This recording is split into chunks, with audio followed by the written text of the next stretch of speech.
Super Saravana ஸ்டோர்ஸ்ல December 16 இருந்து ஜனவரி 15 வரைக்கும் ஒவ்வொரு பிரான்ச்லயும் ஒரு கஸ்டமருக்கு ₹1,00,000 மதிப்புள்ள தங்க நகை பண்டிகை பரிசு. சொந்த வீடு வாங்க ஸ்டெப் ஸ்டோனுக்கு வாங்க. Step stone. மருதநாயகம் வந்து பிரிட்டிஷ் கம்பெனியில் ஒர்க் பண்ணியிருக்கிறார். அதே மாதிரி வந்து பார்த்தீங்கன்னா ஆற்காடு நவாப்கிட்டையும் அவர் வந்து ஒரு படை தளபதியாக இருந்திருக்கிறாரு, நம்பிக்கைக்குரிய ஆளாக இருந்திருக்கிறாரு. ஆனால் என்னென்னு கேட்டிங்கன்னா திரும்ப அடிச்சிருக்காரு மீன்ஸ் இவர் இறந்து போனப்போ கூட இவருடைய சமாதி இங்கே இருக்குது அப்படின்னு சொல்லி வெளி உலகத்துக்கு சொல்லக்கூடாதுன்றதுக்காகவே தலையை தனியாகவும் பாடியை தனியாகவும் மறைச்சு எங்கெங்கேயோ அவங்க வந்து புதைச்சாங்க, வெளியில் சொல்லவே இல்லை. அன்றைக்கு அவர் வந்து பார்த்தீங்கன்னா ஒரு சினிமா கலைஞர், இன்றைக்கு அவர் வந்து ஒரு அரசியல்வாதி. அவர் இன்னைக்கு ஒரு ஒரு ஒரு ரெப்யூட்டாக இருக்கிறாரு, ஒரு எம்பியாக இருக்கிறாரு. இப்போ அவர் ஆன்சர் பண்ணலாம். பாண்டிச்சேரியில் இருக்கும்போதே அவர் வந்து குடும்பமாக இருந்திருக்கிறார். அப்போ போகும்போது இவங்க என்ன பண்ணியிருக்கிறாங்க, அன்றைக்கு வந்து இங்கே இருந்து அரிசி மூடைகள் ஒரு காரில் எடுத்துகிட்டு போயிட்டு அவருக்கு அரிசி மூடைகள் கொடுக்குறாங்க. ஏன்னா அன்றைக்கு பாரதியார் வந்து கஷ்டப்பட்டு தான் இருந்திருக்கிறார். அவர் ஒரு சுகபோக வாழ்க்கை வாழ்ந்தார், லக்ஸுரியாக இருந்தார், செழிப்பாலாம் இல்லை, அப்படிலாம் இல்லை. அவர் கடைசி இறுதி மூச்சு வரைக்கும் அந்த மனிதன் வந்து சுதந்திரத்துக்காக உழைச்சிருக்காரே தவிர அவ்வளோ ஒரு ஆடம்பர வாழ்க்கையை வாழ்ந்தார், கையில் வந்து ஒரு செல்வ செழிப்பாக வாழ்ந்தார் அப்படின்னா கிடையவே கிடையாது. பாரதியார் அவர்கள், காமராஜர் அவர்களும் சேர்த்தா சொல்கிறேன். ஏன்னா காமராஜர் அவர்களும் சிறைக்கு போயிருக்கிறாங்க. பொன்முத்துராமலிங்கம் அவர்கள், வ.உ. சிதம்பரம் அவர்கள், இவங்க யாரையுமே நம்ம வந்து ஒரு தேசிய தலைவர்கள் கொண்டாடுறது தான் செய்யணுமே தவிர அவங்களுக்கு ஒரு ஜாதி முத்திரை குத்தி இல்லை அவங்களுக்கு ஒரு இன முத்திரையை குத்தி காயிதே மில்லத் அவர்கள், அப்துல் கலாம் ஆசாத் அவர்கள், இவங்க எல்லாத்தையும் நம்ம வந்து தனிமைப்படுத்துறதுக்கு முயற்சி பண்ணக்கூடாது.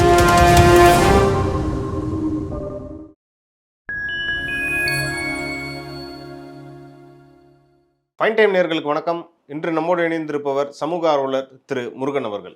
வணக்கம் சார். வணக்கம் சார். நம்ம கடந்த எபிசோடில் வந்து பார்த்தீங்கன்னா மருதநாயகம் அவர் எப்படிப்பட்டவர், அவர் வந்து மத நல்லிணக்கத்துக்கு வந்து பேர் போனவர்ன்ற மாதிரி நீங்கள் சொல்லியிருந்தீங்க.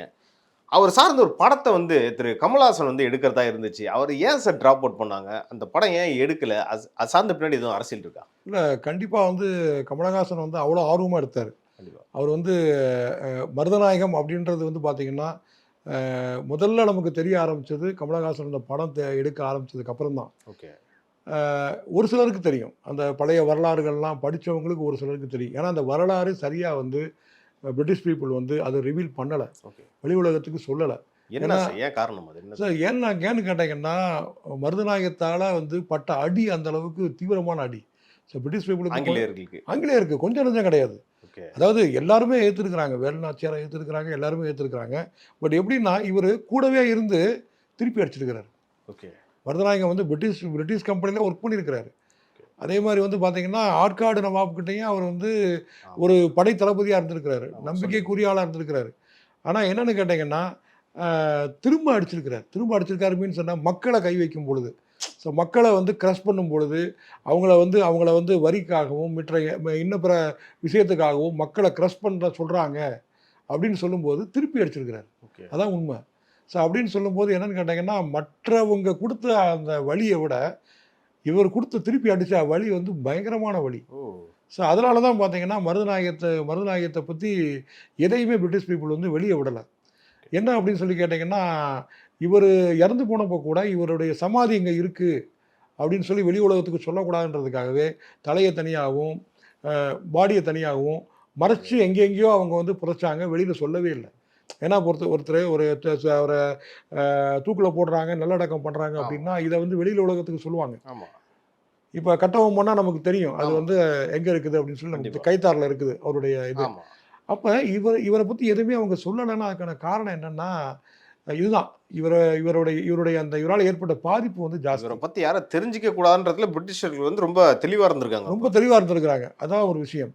ஏன்னா நான் அன்றைக்கி சொன்ன மாதிரி அவர் வந்து ஒரு வளர்ப்பால் அவர் வந்து ஒரு இஸ்லாமியர், முகமது யூசுப் கான். அதை மீறி வந்து பார்த்தீங்கன்னா இன்றைக்கி அவர் ஒரு மத நல்லிணத்துக்கு ஒரு சிறந்த ஒரு மனிதராக இருந்திருக்கிறாரு, மக்களை நேசிச்சிருக்கிறாரு. குறிப்பாக வந்து மீனாட்சி அம்மன் கோவிலை வந்து பாதுகாத்திருக்கிறார். ஏன்னா அவங்க ஆட்காடு நவாப்கிட்ட இருந்து கட்டளை வருது, நீ அங்கே இருக்கக்கூடிய அந்த வசூல்கள்லாம் கொடுங்க, உள்ள நீ வந்து உள்ள கொள்ளையடிச்சு கொடு அப்படின்னு சொல்லும் பொழுது இவர் மறுத்துடுறாரு, செவிசாய்க்கவே இல்லை. திரும்ப ஓலை வருது, நீ வந்து ரெஸ்பாண்ட் பண்ண மாட்டேங்கிற அப்படின்னு சொல்லி. அப்புறம் என்ன பண்ணுறாங்க, இவர் இந்த மாதிரி ரெஸ்பாண்ட் பண்ணலைன்னு சொல்லி அவங்க ஒரு படை அனுப்புகிறாங்க. ஆற்காடு நவாப்பு ஒரு 400 பேர் கொண்ட படையை அன்னைக்கு வந்து மருதநாயகத்தை அட்டாக் பண்ணுறதுக்காக அனுப்புகிறாங்க. ஸோ அந்த படையை பார்த்தீங்கன்னா இவர் மதுரை மக்களை கொண்டே அவர் வந்து என்ன பண்ணுறாரு, திருப்பி அடிக்கிறார் அப்படின்றது இப்படிப்பட்ட பார்த்தோம். சிறப்பு மிக்கவரோட வரலாறை வந்து கமல்ஹாசன் எடுக்காம டிராப் பண்ணதுக்கு என்னதான் சார் காரணமா இருக்கும்? அதுதான் நானும் ரொம்ப ஒரு எல்லாருமே அதை வந்து யோசிக்கக்கூடிய விஷயம். யோசிக்கக்கூடிய விஷயமா இருக்கு. ஏன்னா பணம் அவருக்கு பிரச்சனையாக இருக்காது. கண்டிப்பா. ஏன்னா இன்றைக்கு தேதிக்கு பார்க்குறோம், நம்ம ஒவ்வொரு படமும் 500 கோடி 600 கோடிலாம் பண்ணிட்டு இருக்கிறாங்க. அன்றைக்கும் அது வந்து ஒரு பெரிய பணம் தான். ஆமா. இருந்தாலும் கமலஹாசனால் அதை அச்சீவ் பண்ணியிருக்க முடியும். ஏன் அவர் வந்து அதுக்கப்புறம் அதை கைவிட்டுட்டாரு? அதுக்கப்புறம் யோசிச்சிருக்கலாம் இல்லையா? அவரு பாத்தீங்கன்னா கிட்டத்தட்ட விஸ்வரூபம் எடுத்திருக்காரு, இந்தியன் 2 எல்லாமே பெரிய எல்லாம் பட்ஜெட் படங்கள். இன்னும் சொல்ல போனால் ஹேரா மாதிரி ஒரு சென்சிட்டிவான படங்கள் ஆமாங்க எடுத்திருக்கிறாரு. அதனுடைய அந்த கிளைமேக்ஸில் ஒரு அழகாக சொல்லியிருப்பார். கண்டிப்பா. அதை கன்க்ளூட் பண்ணும்போது வந்து பார்த்தீங்கன்னா அதை வந்து ஷாருக்கானை வச்சு ரொம்ப ஒரு அருமையாக அந்த அந்த விஷயத்தை வந்து ப்ரெசென்ட் பண்ணியிருப்பார். கண்டிப்பா. அப்படி இருக்கக்கூடிய கமலஹாசன் வந்து எதுக்காக மருதநாயகம் படத்தை வந்து அவர் வெளியிடுறதுக்கு இல்லை அதை ஷூட் பண்ணுறதுக்கு ஏன் தயங்கினார் அப்படின்றது ஏன் தெரியல. கேக்குறேன்னா, அது ஒரு தமிழ்நாட்டோட சிறப்பு மிக்கவரா இருக்காருன்றீங்க மருதநாயகம். அவரோட கண்டிப்பா. வரலாறு வந்து இங்க வந்து மறைக்கப்பட்டிருக்குல்ல. நிச்சயமா கண்டிப்பா தமிழ் சமூகம் இதை பத்தி தெரிஞ்சிருக்கணும்ல. கண்டிப்பாங்க. அங்கதான் வந்து அவர் ஏன் பின்னாடி ஏற்படுத்தினார்ன்றது எனக்கு டவுட்டா இருக்கு. இல்லை நிச்சயமா அப்படி இல்லாட்டினா கூட இப்போ அவரை பற்றி உள்ள மருதநாயகத்தை பற்றி உள்ள அந்த விஷயங்கள் வந்து மக்கள் வந்து தேடி பார்க்கணும், மக்கள்கிட்ட வந்து போய் சேரணும். ஏன்னா இப்போ கமலஹாசன் ஏன் அப்படி பண்ணாருன்றதுக்கு அவர் தான் போய் சொல்லணும். ஏன்னா அன்றைக்கு அவர் வந்து பார்த்தீங்கன்னா ஒரு சினிமா கலைஞர், இன்றைக்கு அவர் வந்து ஒரு அரசியல்வாதி. ஆமா ஒரு அரசியல்வாதி, அவர் இன்னைக்கு ஒரு ஒரு ஒரு ரெப்யூட்டாக இருக்கிறாரு, ஒரு எம்பியாக இருக்கிறாரு. ஆமா. ஸோ இப்போ அவர் ஆன்சர் பண்ணலாம், ஏன் மருதநாயகம் படத்தை நான் கைவிட்டேன்னு சொல்லு. இதுக்கு வந்து உண்மையிலே ஃபினான்ஸ் தான் காரணமா இல்லை அரசியல் காரணமா அப்படின்றத அவர் சொல்லணும். ஏன்னா அரசியல் காரணம்னு சொன்னால் எனக்கு தெரிஞ்சு அன்றைக்கு வந்து பார்த்தீங்கன்னா விக்டோரியா மகாராணி வந்திருந்தாங்க ஷூட்டிங்க்கு. நம்முடைய எங்கள் முன்னாள் முதலமைச்சர் கலைஞர் அவர்களும் அன்றைக்கு வந்து அதை போயிருந்தாங்க, போய் அதை ஷூட்லாம் பார்த்தாங்க அப்படின்றது பார்க்குறோம். ஏன்னா இதை பற்றி அவர் தான் வந்து சொல்லணும், இது எப்படி இதை எதன காரணமாக இதை வந்து கைவிட்டோம் அப்படின்றத. ஸோ பொதுவாக வந்து பார்த்தீங்கன்னா இந்த மாதிரி ஒரு தேச தலைவர்கள் இப்போ மருதநாயகம், அதுக்கப்புறம் பார்த்தீங்கன்னா நிறைய பிற்காலத்தில் வந்து நமக்கு தெரிஞ்ச தேச தலைவர்கள், சுப்பிரமணிய பாரதியார் அவர்கள், பொன்முத்துராமலிங்கம் அவர்கள், வஉசி அவர்கள். ஸோ இவர்கள் எல்லாத்த பற்றி இப்போ நம்ம வந்து நிறைய படிக்கிறோம், நிறைய தெரிஞ்சுக்கிறோம். கண்டிப்பா. அப்படி இருக்கும்போது மருதநாயகத்தினுடைய வரலாறு நமக்கு அதிகமாக தெரியலை அப்படின்றது தெரியல. நிச்சயமா அதான் கேட்குறேன். நீங்க வந்து சொல்றீங்க 3 படைகளையும் எதிர்த்து நின்று போரிட்டவர்னு சொல்றீங்க. கண்டிப்பா. நம்ம எல்லாருமே வந்து பார்த்துருப்போம். இங்க வந்து புலித்தேவரை பத்தி கேள்விப்பட்டிருக்கோம். நீங்க சொன்ன மாதிரி நிறைய பேர் இருக்காங்க. ஆனா இவங்களோட பேர் மட்டும் ஏன் வரல? வேலுநாச்சியார் அவர்களை பற்றி நம்ம வந்து கேள்விப்பட்டிருக்கோம். ஆமா. இப்போ எனக்கு என்ன ஒரு வருத்தம்னா, வேலுநாச்சியார் அவர்களை பற்றிலாம் இன்னும் நம்ம அதிகமாக நம்ம வந்து படிச்சிருக்கணும் அப்படின்னு எனக்கு தோணுது. ஏன்னா அவர்களை பற்றி உள்ள பாடங்கள்லாம் அதிகமாக வரலை.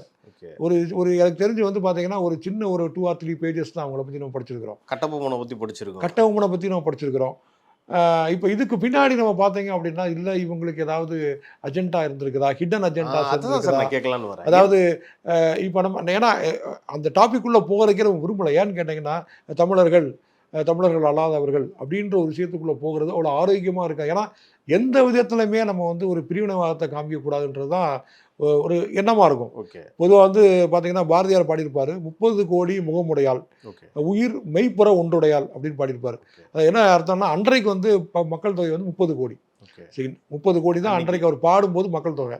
ஸோ அதனால் என்ன பாடுறாரு, 30 கோடி முகமுடையாள். அவர் வந்து பாரத தாயை வந்து ஒரு தாயாக வர்ணிக்கிறார். 30 கோடி முகம் இருக்குது உங்களுக்கு, ஆனால் உயிர் வந்து ஒன்று தான். ஸோ அப்போ என்னன்னு கேட்டிங்கன்னா வேற்றுமையில் ஒற்றுமை காரணம். இப்போ நமக்கிடையே எவ்வளோ பிரிவு இருக்கலாம், அதில் ஏதாவது ஒரு பாசிட்டிவான மேட்டர் நமக்கிடையில் வந்து பேசுகிறதுக்கு இருக்கா, பழகிறதுக்கு இருக்குதா அப்படின்னு பார்த்து தான் நம்ம ஒன்று சேருவோம். அப்படி ஒற்றுமையை தேடக்கூடிய காலத்தில் இன்னைக்கு வந்து பார்த்தீங்கன்னா இவர் அதை பேசியிருக்கிட்டாரு, இவர் இதை சொல்லிட்டாரு, இவர் இன்ன ஜாதி, அவர் கஞ்சா குடிக்கின்ற மாதிரி பல பேர் வந்து கொச்சையா பேசிக்கிட்டு இருக்காங்களே சார், அதுக்கு என்ன சார் காரணமா இருக்கும்? இல்லை பாரதியோட வரலாறையும் மறைக்க நினைக்கிறாங்களா? இல்லை இது பேசுறது வந்து அவங்களுக்கே சரியா இருக்கான்னு சொல்லி அவங்க யோசிச்சு பார்க்கணும். ஏன்னா இப்போ உதாரணத்துக்கு அவங்க வீடுகள்லையும் அவங்க பார்க்குற அவங்க அட்மாஸ்பியர் இருக்குது, அவங்களுடைய சூழல் இருக்குது. இந்த மாதிரி ஒரு சுதந்திரத்துக்காக அவர் வந்து குரல் கொடுத்த ஒரு தியாகி, ஒரு தேச ஒரு என்ன சொல்கிறேன் ஒரு பேட்ரியாட் அவரை பற்றி நம்ம இப்படி தவறாக பேசுகிறோமே அப்படின்னு சொல்லும்போது பேசுகிறவங்க வந்து கண்டிப்பாக அதை வந்து உணர்ந்து பார்க்கணும். என்ன காரணத்துக்காக பேசுகிறீங்க, உங்களுக்கு ஏதாவது ஹிடன் அஜெண்டாஸ் இருக்குதா? பாரதியார் தமிழர், அவர் வந்து ஒரு தமிழ் கவிதைகள் நிறைய எழுதியிருக்கிறாரு. அந்த கவிதைகள்லாம் வெளியே வரக்கூடாது அப்படின்னு நீங்கள் நினைக்கிறீங்களா? அந்த மாதிரி நினச்சிங்கன்னா இப்போ இன்னும் அதிக அளவில் வெளியில் வரும். ஏன்னா உலகத்திலே வந்து பார்த்தீங்கன்னா ஒரே ஒரு கவிஞனுடைய படைப்புகள் தான் தேசிய மயமாக்கப்பட்டிருக்குன்னு சொல்கிறோம். உலகத்திலேயே எந்த ஒரு கவிஞனுடைய படைப்புகளும் தேசிய மயமாக்கப்படவில்லை. இன்னைக்கு எப்படி நம்ம சொல்கிறோன்னா, இன்னைக்கு தேசிய பறவை மயில், அதே மாதிரி தேசிய விலங்கு வந்து நம்ம புலின்னு சொல்கிறோம். அதே மாதிரி இன்னைக்கு தேசிய கவிதை, தேசிய கீதம் வந்து ரவீந்திரநாத் தாகூர் இயற்றிய ஜனகணமன. இதே மாதிரி அவருடைய படைப்புகள் நீங்கள் சொல்கிற மாதிரி ஒரு படைப்புகள் தவறாக இருந்திருந்தா அன்றைக்கி தேசிய மயமாக்கம் செய்திருப்பாங்களா? அன்றைக்கி ஒவ்வொருத்தனுக்கும் வந்து பார்த்திங்கன்னா சுதந்திர தாகத்தை வந்து தன்னுடைய படைப்புகள் மூலமாக அவர் வந்து உண்டு பண்ணார். அதான் உண்மை. இன்றைக்கி வந்து எடுத்துகிட்டு ஒவ்வொரு வரிகளையும் ஏதாவது ஒரு குறை, இது சரியில்லை இது சரியில்லை அப்படின்லாம் சொன்னாங்க. ஜாதிகள் இரண்டொழிய வேறொன்றும் இல்லைன்னு சொன்னார் அவர். அவருக்கே நீங்கள் ஒரு குறிப்பிட்ட ஒரு ஜாதி அடையாளத்தை கொடுத்து இவர் அப்படி இவர் இப்படிலாம் சொன்னால் என்ன அர்த்தம் சொல்லுங்கள்? இது சரியாக ஆரோக்கியமா? ஏன்னா இந்த விஷயத்தை பற்றி நம்ம பேசுகிறதே அவ்வளவு நல்ல விஷயம் இருக்காதுன்றீங்களா? ஆரோக்கியமாக இருக்காது அப்படின்றது என்னுடைய கருத்து. அதே மாதிரி இன்னொரு விஷயமும் சொல்கிறாங்க, இவர் வந்து நிறைய கவிதையெல்லாம் எழுதியிருக்காரு, புரட்சிமிக்க கவிதையெல்லாம் எழுதியிருக்காரு. அதனால் இவர் வந்து கைது பண்ணிடுவாங்களோ, பிரிட்டிஷர்ஸ் வந்து கைது பண்ணிடுவாங்களோ, அதனால தான் பாண்டிச்சேரிக்கு பயந்து ஓடிட்டாருன்ற ஒரு நெரேட்டிவ் இருக்குது. அது உண்மைதானா? இல்லைங்க, நான் என்ன சொல்கிறேன்னா, அதாவது அவர் அன்றைக்கு காலகட்டத்தில் பாண்டிச்சேரிக்கு போயிருக்காருன்னா இதில் உங்களுக்கு என்ன பிரச்சனைன்றேன். இன்றைக்கு நீங்கள் பேசுகிறாங்க அவங்க தப்பு பண்ணிட்டா போயிருக்காரு, அவர் இங்கே ஏதோ தவறு செய்துட்டு அங்கே போயிருக்கிறார் அப்படிலாம் இல்லை. அவர் அன்றைக்கு சுதந்திரத்துக்காக கவிதை எழுதினார், மக்களுக்கு எழுச்சி பாடல்களை அவர் ஏற்றினார். இது மக்களை வந்து எழுச்சி வர செய்தது. மக்கள்லாம் போராட்டம் பண்ணாங்க, கிளர்ச்சி பண்ணாங்க. இதை பிரிட்டிஷ் பீப்புள் வந்து கண்ட்ரோல் பண்ணுறா. சோர்ஸ் யார் அப்படின்னு பார்த்தா பாரதி. அப்போ அவரை அரெஸ்ட் பண்ணு, அவரை கார்னர் பண்ணு அப்படின்ற இதெல்லாம் அன்னைக்கு பண்ணாங்க. ரெண்டாவது அவர் என்ன பண்ணார், ஒரு பத்திரிகையெல்லாம் வந்து வேலை பார்த்தாரு, பத்திரிகையெல்லாம் நடத்தினார். அவர் இங்கே சென்னையில் வந்து அவர் ஒர்க் பண்ணார். அப்படி இருக்கும்போது அந்த பத்திரிகை ஆஃபீஸையும் அவங்க லாக் பண்ணாங்க. அப்போ பார்த்தாரு சுதந்திரமாக தன்னால் செயல்பட முடியும்னா எங்கே? அன்னைக்கு வந்து பாண்டிச்சேரி பிரிட்டிஷ் ஆளுமைக்கு கீழே வரலை, அது வந்து பிரெஞ்சு ஆதிக்கத்தின் கீழே இருந்துச்சு. அதனால் அங்கே போயிட்டார். அங்கே இருந்து அவர் 2 பத்திரிகையில் அவர் வேலை பார்த்தார். அதான் உண்மை. பிரிட்டிஷ் பீப்புளால் அங்கே போய் அவர் அரெஸ்ட் பண்ண முடியாது, அவர் பத்திரிகையை பிளாக் பண்ண முடியாது. ஆனால் பார்த்தீங்கன்னா அவர் அங்கே இயற்றிய பத்திரிகைகள் எல்லாம், தன்னுடைய கருத்துக்கள் எல்லாம் இந்த பத்திரிகையின் வாயிலாக மக்களுக்கு கிடைச்சது. தமிழ்நாட்டுக்கும் வந்திருக்கு. ஏதோ ஒரு அன்னைக்கு ஒன்று பாண்டிச்சேரிக்கும் தமிழ்நாட்டுக்கும் பெரிய வித்தியாசம்லாம் இல்லை, அதெல்லாம் அழகாக வந்துருச்சு. ஏதோ ஒரு நாளில் ஒரு வருஷத்தில் எல்லா கவிதையும் அவர் எழுதிட்டார் அப்படின்லாம் கிடையாது. அப்பப்போ அவர் வந்து ஏற்றிருக்கிறார். இன்னொரு விஷயம் சொல்லப்போனால், இப்போ எல்லாரும் நம்ம வந்து பார்க்குறோம் அஞ்சலை அம்மாள், டாக்டர் அஞ்சலை அம்மாள் பார்க்குறோம். அவங்கள இன்றைக்கி வந்து இப்போ அவர்களை பற்றி இன்றைக்கி நிறைய தெரிய ஆரம்பிச்சிருக்கு. அப்போ அவங்க வந்து பார்த்திங்கன்னா ஒரு சமூக சேவகி. பாரதியார் அவர்கள் மேலே அவங்க வந்து பார்த்திங்கன்னா ஒரு பற்றின் காரணமாக அவங்க என்ன பார்க்கணும் அப்படின்னு சொல்லி நினைக்கிறாங்க. அப்போ அவங்க தன்னுடைய கணவர் வந்து போய் பாரதியார் அவர்களை அழைச்சிட்டு வர்றார் கடலூருக்கு. பாண்டிச்சேரியிலேருந்து கடலூருக்கு காரில் வர்றாரு, அன்அஃபிஷியலாக வர்றாரு. பிரிட்டிஷ் பீப்புளுக்கு தெரியாமல் வர்றாரு. ஏன்னா இவங்க காரு அப்படின்னு சொல்லும்போது கண்டுக்கலை யாருமே. வந்து வீட்டுக்கு வந்து பார்க்குறாங்க. பார்த்தோன்னே அவங்களுக்கு பாரதியாரை பார்த்தோன்னே ரொம்ப சந்தோஷம். ஏன்னா இவருடைய படைப்புகள்லாம் அந்த அளவுக்கு ஒரு எழுச்சி மிக்கதாக இருக்குதுன்னு சொல்லி. அப்போ அஞ்சலி அம்மாள் வந்து அவர்கள்ட்ட வந்து உரையாடி இருக்கிறாங்க. அதுக்கப்புறம் வந்து அவங்களும் என்ன பண்ணுறாங்க, பாரதியாருடைய வீட்டுக்கு இல்லத்துக்கு போகிறாங்க. அவர் குடும்பமாக இருந்திருக்கிறார். பாண்டிச்சேரியில் இருக்கும்போதே அவர் வந்து குடும்பமாக இருந்திருக்கிறார். அப்போ போகும்போது இவங்க என்ன பண்ணியிருக்கிறாங்க, அன்றைக்கு வந்து இங்கே இருந்து அரிசி மூடைகள் ஒரு காரில் எடுத்துகிட்டு போயிட்டு அவருக்கு அரிசி மூடைகள் கொடுக்குறாங்க. ஏன்னா அன்றைக்கு பாரதியார் வந்து கஷ்டப்பட்டு தான் இருந்திருக்கிறார். அவர் ஒரு சுகபோக வாழ்க்கை வாழ்ந்தார், லக்ஸுரியாக இருந்தார், செழிப்பாலாம் இல்லை, அப்படிலாம் இல்லை. அவர் கடைசி இறுதி மூச்சு வரைக்கும் அந்த மனிதன் வந்து சுதந்திரத்துக்காக உழைச்சிருக்காரே தவிர அவ்வளோ ஒரு ஆடம்பர வாழ்க்கையை வாழ்ந்தார், கையில் வந்து ஒரு செல்வ செழிப்பாக வாழ்ந்தார் அப்படின்னா கிடையவே கிடையாது. நீங்கள் நிறைய விஷயம் சொன்னீங்க. தமிழர்களோட சிறப்புமிக்க தலைவர்கள் வந்து மருதநாயகத்தை பற்றி பேசணும், பாரதியாரை பற்றி பேசணும், இப்போ அஞ்சலை அம்மாளை பற்றி பேசியிருக்கோம். இன்னொருத்தர் வந்து இருக்கார், வ.உ.சி. கண்டிப்பாக அவர் எப்படி சார் இருந்தார்? பாரதியார் அவர்களுக்கும் வ.உ.சிக்கும் என்னதான் சார் அப்படி ஒரு நெருக்கமான தொடர்பு இருந்துச்சு? எஸ் சார் வ.உ.சியோடைய பீரியட் வந்து பார்த்தீங்கன்னா, அதாவது நம்ம சொல்கிறது, அதாவது 1907 இருந்து அந்த 12 வரைக்கும் ஒரு விஷயத்த சொல்லலாம் நம்ம.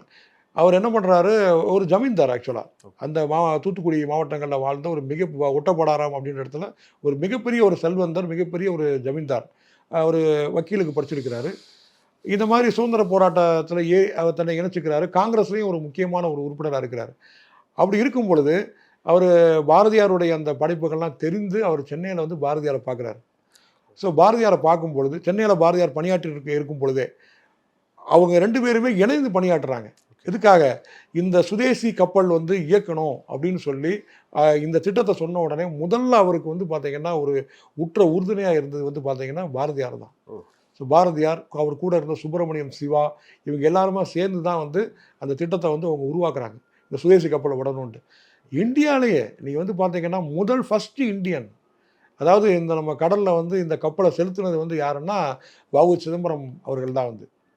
ஏன்னா அவர் அந்த கப்பலுக்கு வந்து ஏன்னா பிரிட்டிஷ் பீப்புள் தான் செயல் பண்ணிட்டு இருக்கிறாங்க. நம்ம யாருமே வந்து அங்கே வந்து கப்பல்லாம் அந்த மாதிரி விட முடியாது. கண்டிப்பாக. ஸோ எப்படி நம்ம வந்து டிவிஎஸ் வந்து எங்கள் பஸ்ஸு ப்ரைவேட்டாக அவங்க பண்ணாங்கன்னு சொல்கிறோமோ, அதே மாதிரி முதல் கப்பலை வந்து அதான் கப்பல் ஓட்டிய தமிழன்னு சொல்கிறோம் அவரை வந்து. அப்போ அவரை கஷ்டப்பட்டு தான் அவர்கிட்ட இருந்த ஃபண்ட்ஸ் எல்லாம் போட்டு அதுக்கப்புறம் வந்து பார்த்தீங்கன்னா அவர் வந்து நிறைய அந்த பீரியட்லேயே ஷேர்ஸ் வந்து டிக்ளேர் பண்ணுறாரு. அந்த ஷேர்ஸ் மூலமாக எல்லாமா சேர்த்து அவர் வந்து அந்த லாவோ காலியா அப்படின்னு சொல்லி 2 கப்பலை வந்து அன்னைக்கு வந்து அவர் பிரிட்டிஷ் பீப்புளுக்கு அந்த பிரிட்டிஷ் கப்பலுக்கு எதிர்த்து அவர் வந்து செயல் பண்ணுறாரு.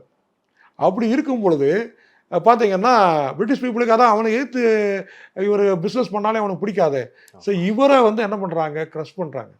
வ.உ.சியை வந்து இந்த இந்த பிஸ்னஸஸ் நடக்க விடாதபடி பண்ணி வேணுன்னே அவர் ரேட்டை குறைக்கிறான். அதுக்கு மேலே இவரும் குறைக்கிறாரு. ஒரு காலகட்டத்துக்கு மேலே இவர் மேலே நிறைய பொய் வழக்குகள்லாம் போட்டு இவர் அரெஸ்ட் பண்ணுறாங்க. அந்த கப்பலை வந்து சீஸ் பண்ணுறாங்க. அப்போ கூட பாரதியார் என்ன சொல்கிறாருன்னா, இவர் கப்பலெல்லாம் எடுத்த உடனே இவருக்கு என்ன கட்டளை கொடுக்குறாங்கன்னா, இது அவன் கையில் போகக்கூடாது, பேசாமல் அந்த கப்பலை வந்து கடலுக்குள்ளேயே அடித்து நீங்கள் போட்டாலும் பரவாயில்ல, பிரிட்டிஷ் பீப்புளுக்கு கிடைக்கக்கூடாதுன்னு சொல்லலாம் பாரதியார் சொல்லியிருக்கிறான்னு பார்க்கலாம். இதன் மேல் கொண்ட கோபம் தான், அதாவது மதுரையில் வந்து கலெக்டராக இருந்தார், மதுரையில் திருநெல்வேலி அவனுக்கு திருநெல்வேலி அப்படின்றது ஒருங்கிணைந்த மாவட்டம். திருநெல்வேலி, தூத்துக்குடி, தென்காசி இது எல்லாம் சேர்ந்த ஒரு மாவட்டம் தான் அன்னைக்கு திருநெல்வேலி. அதில் கலெக்டராக இருந்தவர் தான் ஆஷ் அப்படின்றவர், ஆஷ் துரை அப்படின்னு சொல்கிறோம். அந்த ஆஷ் துரை அப்படின்றவர் வந்து பார்த்தீங்கன்னா நிறைய சில கதைகள்லாம் சொல்லுது, அதெல்லாம் இருக்கலாம் மேபி. ஆனால் அந்த ஆஷ் துரையை வந்து பார்த்தீங்கன்னா மணியாச்சி அப்படின்ற ஒரு ரயில்வே ஸ்டேஷனில் வாஞ்சி மணியாச்சியில் வச்சு இந்த வாஞ்சிநாதன்றவர் ஷூட் பண்ணுறாரு. எதுக்காக ஷூட் பண்ணுறாருன்னா, குறிப்பாக வ.உ.சி அவர்களை வந்து இவர் இந்த அளவுக்கு க்ரஷ் பண்ணாரு, அவரை வந்து அதை செயல்பட விடாமல் பண்ணாரு அப்படின்றதுக்காக, துன்புறுத்துறாரு அப்படின்றதுக்காக இந்த பர்டிகுலராக இந்த கலெக்டரை வந்து அதை ஆஷ் துரை தான் ஃபுல்லாக பண்ணார். இவரை வந்து வ.உ.சியை நிர்மூலமாக்குனது யாருன்னு கேட்டிங்கன்னா ஆஷ் துரை தான். ஸோ அவர் என்ன பண்ணுறாரு, ஜெயிலுக்கு போகிறாரு, செக் இழுக்கிறாரு. அவர் இழுத்த இந்த செக்கெல்லாம் இன்றைக்கி கோயம்புத்தூரில் ஒரு மெமோரியலாக வச்சுருக்கிறாங்கன்றதை பார்க்குறோம். இப்போ என்ன விஷயம் அப்படின்னு கேட்டிங்கன்னா, இந்த மாதிரி சுதந்திர போராட்ட தியாகிகள் பாரதியார் அவர்கள், காமராஜர் அவர்களும் சேர்த்தா சொல்கிறேன், ஏன்னா காமராஜர் அவர்களும் சிறைக்கு போயிருக்கிறாங்க. பொன்முத்துராமலிங்கம் அவர்கள், வ.உ. சிதம்பரம் அவர்கள், இவங்க யாரையுமே நம்ம வந்து ஒரு தேசிய தலைவர்கள் கொண்டாடுறது தான் செய்யணுமே தவிர, அவங்களுக்கு ஒரு ஜாதி முத்திரை குத்தி இல்லை அவங்களுக்கு ஒரு இனமுத்திரையை குத்தி, காயிதே மில்லத் அவர்கள், அபுல் கலாம் ஆசாத் அவர்கள், இவங்க எல்லாத்தையும் நம்ம வந்து தனிமைப்படுத்துறதுக்கு முயற்சி பண்ணக்கூடாது, சிறுமைப்படுத்தக்கூடாது. இவங்களை வச்சு இன்னைக்கு வந்து அரசியல் தான் பண்ணிட்டு இருக்காங்க, அரசியல் தான் பண்ணுறாங்க. இந்த அரசியல் பண்ணால் கண்டிப்பாக அவங்களுக்கு அது செட்பேக்காக தான் ஆகும். இந்த மாதிரி ஒரு பாரதியாரை இழிவுபடுத்திட்டு, இப்போ வேற ஒன்றும் இல்லை, பாரதியாரை இழிவுபடுத்தி இன்றைக்கி நிறைய சமூக வலைதளங்களை பார்க்குறோம். இவங்க மேலே ஏதாவது நடவடிக்கை எடுத்திருக்காங்களா? ஓகே சார், இப்பேற்பட்ட தமிழின தலைவர்களை வந்து திராவிட இயக்கங்கள் வந்து கொண்டாடுதா சார்? திராவிட இயக்கங்கள் வந்து கொண்டாடலைன்றதான் உண்மை. கொண்டாடலை. என்ன காரணமாக இருக்கும் சார்? என்ன காரணம் அப்படின்னு கேட்டிங்கன்னா, இப்போ திராவிட இயக்கங்கள்னு சொல்லும் பொழுதே இப்போ வந்து ஆக்சுவலாக we respect Periyar, that is no any second thought. Periyar அவர்களுடைய அந்த கருத்துக்கள், பெண்மைக்காக அவர் குரல் கொடுத்த அவர் அந்த பேச்சுக்கள்லாம் நம்ம கேட்டிருக்கோம். இந்த பெண்களுக்கு வந்து 18 வயசு திருமண வயது அப்படின்றது பெரியார் அவர்கள் வந்து 21 வயசு ஆகும்னு சொன்னார். ஏன்னா அந்த பெண் வந்து தன்னுடைய சொந்த காலில் நிற்கணும் அப்படின்னு சொல்லி அவர் அந்த அன்னைக்கெல்லாம் அந்த பேச்சுக்கெல்லாம் நம்ம நிறைய கேட்டிருக்கோம் நம்ம. பட் என்ன அப்படின்னு சொல்லி கேட்டிங்கன்னா, இதே தான் இப்போயே நான் என்ன சொல்கிறேன், அந்த வேற்றுமையில் ஒற்றுமை பார்க்கணுன்றதான் நான் சொல்ல வரேன். இந்த இடத்துல திராவிட இயக்கங்கள்லாம் என்ன பண்ணியிருக்குது அப்படின்னா, தமிழர்கள், ஏன்னா அவங்களுக்கு தெரியும் பெரியார் அவர்கள் வந்து தமிழர் கிடையாது. நீங்கள் என்னதான் நீங்கள் பேசினாலும் சரி தான், பெரியார் அவர்கள் வந்து அவருடைய தாய்மொழி வந்து தமிழ் கிடையாது. இதான் உண்மை. இந்த இடம் தான் பிரச்சனையாக இருக்குமோ அப்படின்றது தோணுது. ஏன்னா தமிழர் கழகம் அப்படின்னு சொல்லி அன்றைக்கு வந்து கி.ஆ.பி. விஸ்வநாதன் அவர்கள் வந்து பேர் வைக்கணும்னு சொல்கிறாங்க. அப்போ தமிழர் கழகம்னு பேர் வச்சா எனக்கு எப்படி அது உடன்பாடு ஏற்படும்? இதுதான் பேசிக். ஏன்னா நம்ம பிரிவினைவாதத்தை என்கரேஜ் பண்ணலை. But at the same time என்ன நடந்திருக்குது அப்படின்னா, இப்போ திராவிடர்கள்னு சொல்லும் பொழுது அவருக்கும் வசதியாக இருக்கும். இல்லை ஒருவேளை பெரியார் வந்து இந்த தமிழர்ன்றதை வந்து ஏற்றுக்கலையோ, தன்னை வந்து தமிழர்ன்ற அடையாளப்படுத்துகிறத ஏற்றுக்கலையா அவர்? இல்லை, இதில் ஒரு விஷயம் என்ன அப்படின்னு சொல்லி கேட்டீங்க அப்படின்னா, ஏற்றுக்கிட்டாரு ஏற்றுக்கலைன்றது பிரச்சனை இல்லை. ஓகே. நான் எப்படி உள்ளே வர முடியும்? ஒரு உணர்வு இருக்கு இல்லையா இன்றைக்கு? அதாவது இந்த உணர்வுன்றது நம்ம பை பர்த் நமக்கு வரும். ஆமா. இது ஒன்றும் தவறு இல்லை. தவறு இல்லை, தவறு இல்லை. இதான் ஒரு விஷயம். ஏன்னு கேட்டிங்கன்னா பிற மொழியாளர்களாகட்டும் பிற இனத்தவராகட்டும் யாராக இருக்கட்டும் நாம் கை கொடுத்து நம்ம அதுதான் உலகளாகிறதா நம்முடைய கலாச்சாரம். வேறு மொழியில வேறு மொழி பேசுறவங்களா இருந்தாலும் ஒரு தமிழர்களுக்கு வந்து குரல் கொடுத்து அவங்கள வந்து நம்ம பிரிச்சு பார்க்கறதே கிடையாது. மனிதர்களுடைய பேசிக்கே அதுதான். ஆமா, மனிதர்களுடைய பேசிக்கு. ஆனால் நமக்குன்னு ஒரு அடையாளம் இருக்குல்ல, தமிழன்னு ஒரு அடையாளம் இருக்குல்ல. இப்போ ஜல்லிக்கட்டுக்காக பார்த்தீங்கன்னா உலகம் ஃபுல்லாக குரல் கொடுத்தாங்க. கண்டிப்பாக வெளிநாட்டில் லண்டன் ஆகட்டும், இங்கே பாரிஸ் ஆகட்டும், கனடா எல்லா இடத்துலையும் குரல் கொடுத்தாங்க. நம்ம மெரினாலே சொல்கிறேன் சார். அங்கே வந்து தமிழர்கள் மட்டும் இல்லை சார், கன்னடர்கள் தான், மலையாளி இருந்தாங்க, எல்லாருமே தெலுங்கர்கள் இருந்தாங்க, எல்லாருமே தான் இருந்தாங்க. எல்லாருமே இருந்தாங்க. ஸோ அப்போ என்னென்னு கேட்டாங்கன்னா அந்த ஒரு யுனைட்டி, அந்த ஒரு ஒற்றுமை அது கண்டிப்பாக அது வேணும். அதனால் நான் என்னென்னு கேட்டிங்கன்னா இப்போ திராவிடர்கள் அப்படின்னு வரும்பொழுது நீங்கள் கொஞ்சம் தமிழர்களுடைய படைப்புகளையோ இல்லை தமிழர்களுடைய தலைவர்களையோ தயவு செஞ்சு குறைச்சி மதிப்பிடுறதுக்கு முயற்சி பண்ணாதீங்க. அப்படி நீங்கள் முயற்சி பண்ணீங்கன்னா the people will identify you. நீங்கள் இதுக்கு தான் முயற்சி பண்ணுறீங்கன்றது தெரிய ஆரம்பிக்கும். ஓகே. பாரதியார் ஏன் நீங்கள் அடிக்கிறீங்க? இல்லை என்ன சொல்லுவாங்க, அவர் வந்து இல்லை அவருடைய ஜாதியை சொல்லுவாங்க. அவர் ஜாதி 2 தான் சொல்லிட்டார், ஆண் ஜாதி பெண் ஜாதி, அவ்வளோதான் சொல்லிட்டார். இதுக்கு மேலே ஒன்றுமே இல்லை அவர் சார். அதாவது நீங்கள் குறைகளை கண்டுபிடிச்சி நீங்கள் தான் சுப்பீரியர் அப்படின்னு சொல்லி காமிக்கிறதுக்கு தயவு செஞ்சு முயற்சி பண்ணாதீங்க. ஏன்னா இன்றைக்கு எல்லாம் தெரிய ஆரம்பிக்குது. அது ஒரு முக்கியமான விஷயமா நமக்கு படுதுன்னு பார்க்குறோம். கருத்துக்கும் நேரத்துக்கும் ரொம்ப நன்றி சார். நன்றி சார்.